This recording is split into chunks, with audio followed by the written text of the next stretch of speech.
Look at a guy like Donovan Mitchell. If you compare him with Jimmy Butler, I think Miami could be a very nice destination for Donovan Mitchell. The Utah Jazz are in a very funky situation because they've been very competitive over the past 2 years, but they haven't been competitive enough. It seems like every time they made it into the playoffs, unfortunately, whenever they would face the ultimate test, they would not be able to pass. 2 years ago, they dominated in the regular season, but this past year, they took a little bit of a step back. A shakeup was clearly needed, and the direction of this franchise is a little ambiguous. So before we get to the content, if you think I talk way too much in this content, I make 1-minute shorts that I post onto my Instagram and onto my TikTok. Both are at TheFlightMike. Make sure you're followed, especially on TikTok, because we just restarted our TikTok. Now that we got all that out of the way, cue the intro.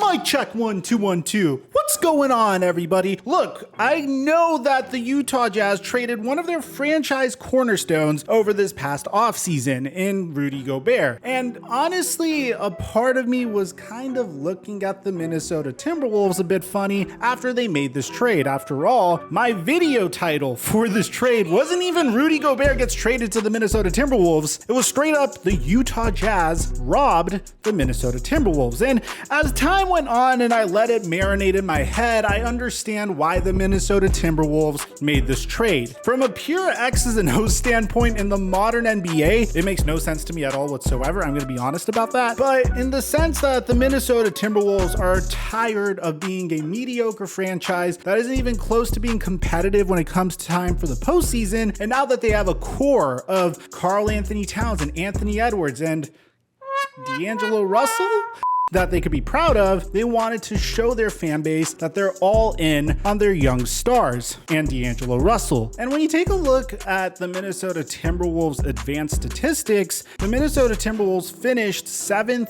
13th, and 10th in offensive efficiency, defensive efficiency, and net rating, which typically signifies that this team is on the brink of true contention. So as a result, the Minnesota Timberwolves decided to send Larsa Pippen sideman, Patrick Beverley, Jared Vanderbilt, Leandro Bolmaro, and their number 22 pick, which was Walker Kessler, and 4 first-round picks to the Utah Jazz. Now, the Utah Jazz have 3 unprotected picks from the Minnesota Timberwolves and a top 5 protected pick in 2029. Now, who knows what these draft picks are going to become? I mean, the Brooklyn Nets made a similar trade a year and a half ago for James Harden, and everyone thought that they were going to be contenders for years to come. Now they're staring at a situation that they were familiar with in the middle of the 2010s. They could potentially be one of those mediocre franchises that is literally donating top 10 draft picks to the Houston Rockets and have absolutely no hope for a rebuild if Kevin Durant and Kyrie Irving end up leaving, which is a huge reason why I don't think the Brooklyn Nets are going to trade them. But if they do, then great. It would be very exciting, but personally, I just don't see it happening. Now, the reason I'm bringing this up, because you might be thinking, Mike, you already covered this in your trade video on Rudy Gobert, is because Donovan Mitchell is feeling some type of way about the Utah Jazz's recent decisions. I mean, whenever a team loses its head coach, which is a pretty brilliant head coach in Quinn Snyder, who resigned, and on top of that trades one of their franchise cornerstones, which is arguably the best defensive center in the entire NBA, and then trading away one of their coveted two-way players for a future first-round draft pick, then you don't necessarily need to be some sort of basketball genius or basketball analyst to know that the Utah Jazz are about to tear down the house and undergo a rebuild. Now, I personally think that the Utah Jazz have made some good moves. I mean, there are times where there's an offer that you just can't refuse, and it's what catalyzes your rebuild, but it seems like the Jazz were going to rebuild no matter what. I mean,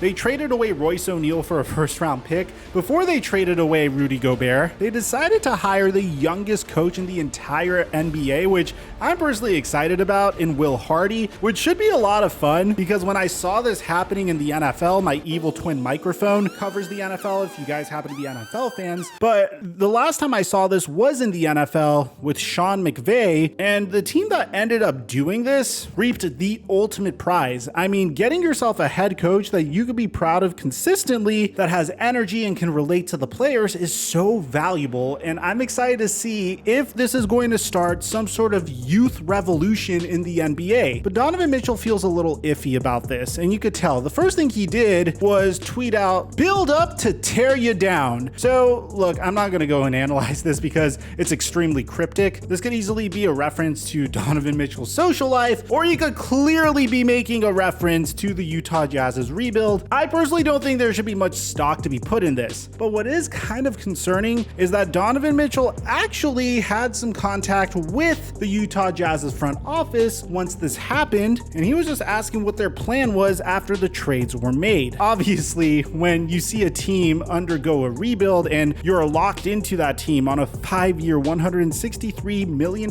contract, which, bear in mind, man, Donovan Mitchell, I know he was drafted in the 2017 NBA draft, but you also have to bear in mind that he didn't come into the league as a 19-year-old. He came into the league as a 21-year-old, and he's about to go into his age 26 season, and his current contract extension keeps him as a member of the Utah Jazz until the 2025 to 2026 season, where he has a player option and he can opt out at the age of 29. So the Utah Jazz essentially have 2 guaranteed years of Donovan Mitchell on the roster to put a contender around him before he might start demanding trades and whatnot, which means this could go a number of ways. If Donovan Mitchell is truly questioning the plan that the Utah Jazz have after the Rudy Gobert and Royce O'Neal trade, which I could honestly understand, being that close to success but not necessarily being close to success, which is what the Utah Jazz were, it could definitely irritate Donovan Mitchell because we've seen how competitive this guy is. I'm assuming what the Jazz told Mitchell at that point is they plan to rebuild around him, which props to the Utah Jazz for understanding that this was a good opportunity for them to rebuild to begin with. But here's the problem. You have Donovan Mitchell's full age 26 season, which,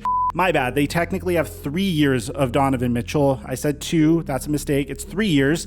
So let's say they end up tanking this year. They end up finishing with a top 5 or a top 10 pick next year. Obviously, no player is going to dominate in their rookie season. Maybe Victor Wembanyama does if they get lucky enough to draft him, but I'm unsure if the Utah Jazz are going to be horrible enough for them to get Victor Wembanyama. By the time the Utah Jazz could even sniff competitiveness again, I'm assuming it's going to be Donovan Mitchell's final season. So the Utah Jazz are playing a very risky game with Donovan Mitchell at this point. And that's not to say that they wouldn't even entertain trading him. I think Mitchell is in a situation where, with all due respect to Kevin Durant, he's more valuable of a player to trade for than Kevin Durant. Nothing against Kevin Durant, but like, Kevin Durant's 34 and he's an all-star and he's a future Hall of Famer, but you have Donovan Mitchell who's like 26, or if you trade for him in the 2023 to 24 season, he's 27, or the year after he's going to be 28. This is a player that you could build around. And the Utah Jazz are in a situation where if a team with a plethora of assets approaches them and says, hey, we're going to give you 5 future unprotected picks or multiple future unprotected picks for Donovan Mitchell, well, this team's rebuilding. They're in a situation where they could say, okay, fine, we'll trade you Donovan Mitchell. But the thing is, the Utah Jazz don't have a roster that is going to 100% bottom out. I mean, this team still has Bojan Bogdanovic. They still have Jordan Clarkson. They signed Daniel House. They have Rudy Gay. They have Nickeil Alexander-Walker and Hassan Whiteside. They still have Mike Conley, and don't forget, they have Patrick Beverley, which should be very entertaining to watch. So I still think this team could at the very minimum make the play-in, but I can understand Donovan Mitchell's concern at this point. If you're going for a rebuild, you should go all in on a rebuild. You should commit to a rebuild. If you're doing all this and you're just going to be a play-in team, then you might as well trade Donovan Mitchell as well. There's no point in keeping Donovan Mitchell after making a tremendous downgrade to your team if you're not going to go all the way and just bottom out to try to get some good young players for the future. So at this point, the Utah Jazz are playing a very strange game with Donovan Mitchell. We don't know what the future is going to look like. like for them. We're just gonna have to wait and see if a team offers a crazy amount of capital for Donovan Mitchell to try to trade for him, or if the Utah Jazz are gonna trade Mike Conley Jr. and Jordan Clarkson and their other good players. Let me know what you guys think in the comment section down below, what you guys think the direction of the Utah Jazz is.